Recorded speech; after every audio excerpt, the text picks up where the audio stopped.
अस्सलामुअलैकुम वरहमतुल्लाहि वबरकातुहू। मोहतरम भाइयों, बुज़ुर्गों, दोस्तों, कल एक न्यूज़ देखने के लिए मिली जो हैदराबाद शहर की है और बड़ा अफसोस हुआ मुझे वो न्यूज़ देखकर। सगे भाई ने अपने सगे भाई के घर में एक पिस्तौल और कुछ हथियार रखा और ख़ुद पुलिस को इन्फॉर्म किया कि फ़लाने के घर के अंदर इस तरह के हथियार वगैरह रखे हुए हैं ताकि वो भाई इसमें फंसे, पुलिस उसको लेकर जाए तो उसके बाद में उसके बीवी बच्चों को उस घर में से हकाल के उस पर कब्ज़ा कर सके।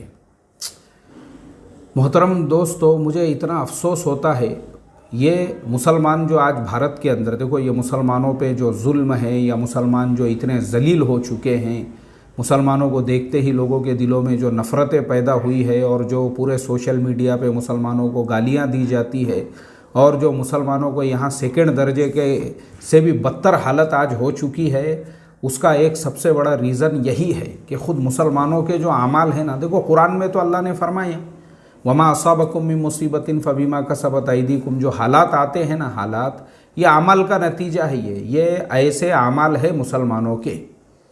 आप मुझे बताइए, यानी हराम खोरी इसे कहते हैं, हराम खोरी इसे कहते हैं दूसरे के माल पे गबन करना, इसे कहते हैं दूसरे के माल पे बुरी नीयत रखना।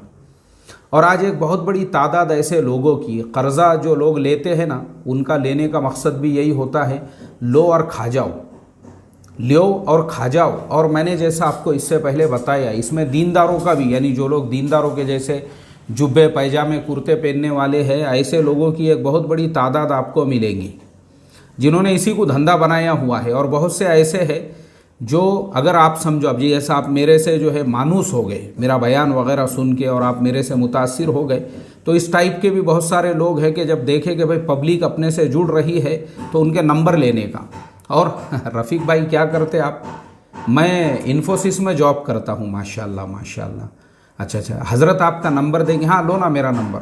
अब मैंने देख लिया कि रफ़ीक भाई जो है माशाल्लाह मेरे बयान से बहुत मुतासिर हो गए हैं। शफ़ीक भाई, जमील भाई, सलीम भाई, कलीम भाई, ये इस तरह से जो है सारे लोग। अब क्या करने का उनको? एक मैसेज करने का रफ़ीक भाई को, अरे रफ़ीक भाई एक 50,000 कर्ज़ मिलेंगे क्या जुमेरात तक? अगले जुमेरात को मैं दे देता हूँ। अब वो तो मुतासिर हुए हुए हैं कि भाई मुफ्ती साहब तो इतनी बड़ी बड़ी बातें करते हैं माशाल्लाह, तो उनको 50,000 देने में क्या हरज है। इस तरह से सबसे ऐसा, खाली पहले बकरे तलाश करने का, अच्छे मोटे ताज़े बकरे कौन कौन से हैं, इन्फोसिस में कौन जॉब करता, TCS में कौन जॉब करता, विप्रो में कौन जॉब करता, ऐसे बड़े बड़े मुसंडे बकरे देखो पहले।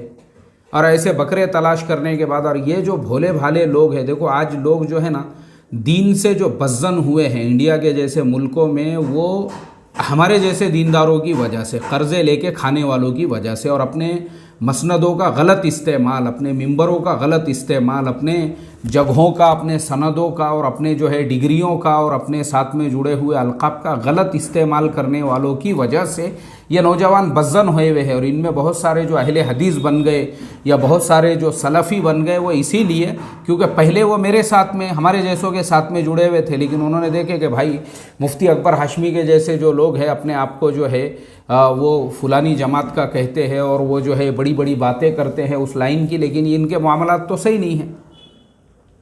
फिर क्या करो, वो अच्छे हैं फिर हमारे से, ये लोग तो खाइन लोग हैं, ये तो ऐसे ही झोले झपले करते हैं।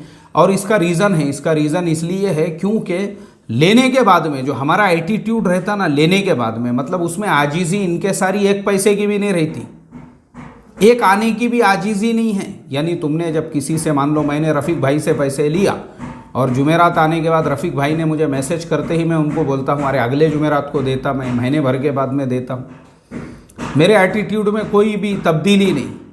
और उसके बाद मान लो महीने के 2 महीने के बाद में उन्होंने, अरे क्या तंग करे यार, तुम तो इन्फोसिस में जॉब करते, इतने पैसे तो तुमको महीने की तनख्वाह में मिलते, 50,000 के लिए साला नाक में दम कर दिया तुमने। तुमको मालूम है क्या, इतने पैसे में होटल में जब हम चाय पीते ना, तो चाय का खर्चा है मेरा उतना, 50 के लिए नाक में दम कर दिए। ये एटीट्यूड किसका? मिंबर पे बैठ के 2-2 घंटे तक लोगों को अल्लाह रसूल की बात समझाने वालों का। मैं मेरी मिसाल दे रहा हूँ, मेरे जैसों का। अब मुझे आप बताओ ना, ये लोग बज़्ज़न नहीं होंगे तो क्या होंगे? प्रॉब्लम है हमारा, यानी हमारे एटीट्यूड में इतनी भी आजीज़ी नहीं है कि सामने वाले को मैसेज करके ये बोले भाई तूने अल्लाह के लिए हमारा ताउन किया था, मदद किया था, इंशाल्लाह मैं थोड़ा मजबूरी में हूँ, हालात का शिकार हूँ, मैं खुद अदा कर दूंगा। मगर ये अदब अखलाक बाप ने सिखाए हुए नहीं है ना भाई। देखो बाप सिखाता था तो पता होता था। बाप जो है ना ये सब चीज़ें कौन सिखाते हैं? माँ बाप सिखाते हैं औलादों को।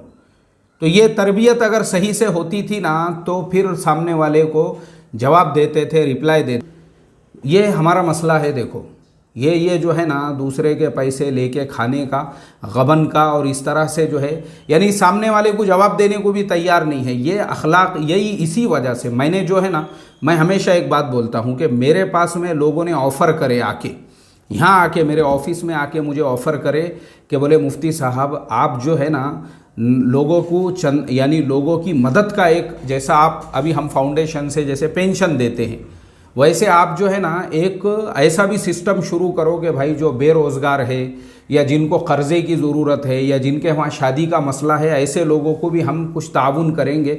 आपको कुछ नहीं करना है, हमको सिर्फ तुम्हारा फाउंडेशन इस्तेमाल करना है बस।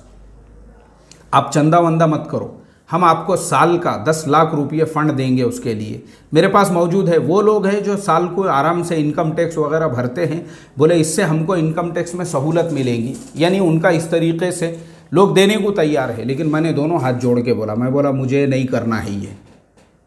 क्यों नहीं करना है? क्योंकि मैं जो है ऐसे लोगों से बज्जन होया हुआ हूँ, ऐसे घमंड, ऐसे अकड़ू एटीट्यूड की वजह से मैंने कहा नहीं रे भाई, मैं दोनों हाथ जोड़ता हूँ। क्योंकि मैं वो इंसान हूँ जो पेंशन योजना में पैसे दे दिए, ख़त्म हो गया, बस तुम दुआ करो अब हमारे वास्ते भी और जिन्होंने तुम्हारा ताउन करे उनके लिए भी। लेकिन यहाँ तो उसूल भी करना है ना उनसे।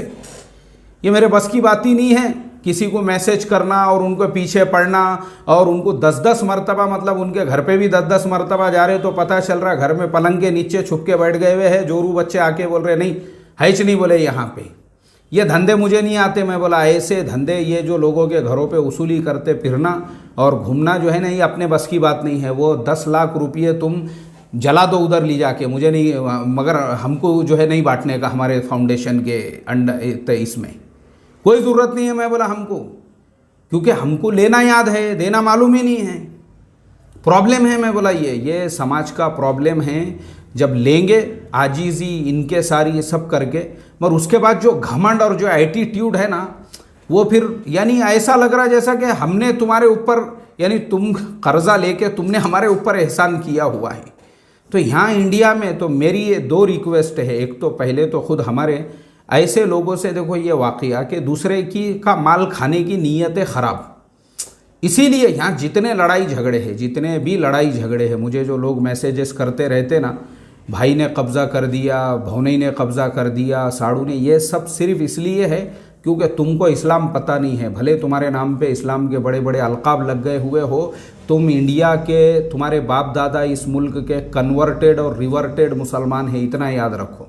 तुम्हारे नाम हो गए होंगे शफ़ीक, रफ़ीक, जमील, शकील, तुम्हारे नाम हो गए होंगे, लेकिन तुमको इस्लाम की हवा भी नहीं लगी। मेरी बात याद रखो, क्योंकि तुम्हारे मामलात में इस्लाम नहीं। जैसा मैंने अभी बताया, मैं यूएई जाकर आया तो हमारे तमीम भाई ने मुझे बताया, मुफ्ती साहब यहाँ के अरबों की सबसे बड़ी ख़ासियत ये है कि यहाँ की हुकूमत ने उनको जितनी ज़मीन दे दी, उन्होंने उसी पे अपनी बिल्डिंग या अपना घर बनाएंगे। ये नहीं सोचेंगे कि आजू बाजू में पूरा मैदान, पूरा रेगिस्तान खाली पड़ा हुआ है, कितनी भी जगह घेर सकते अपन वहाँ तो आबादी भी नहीं है।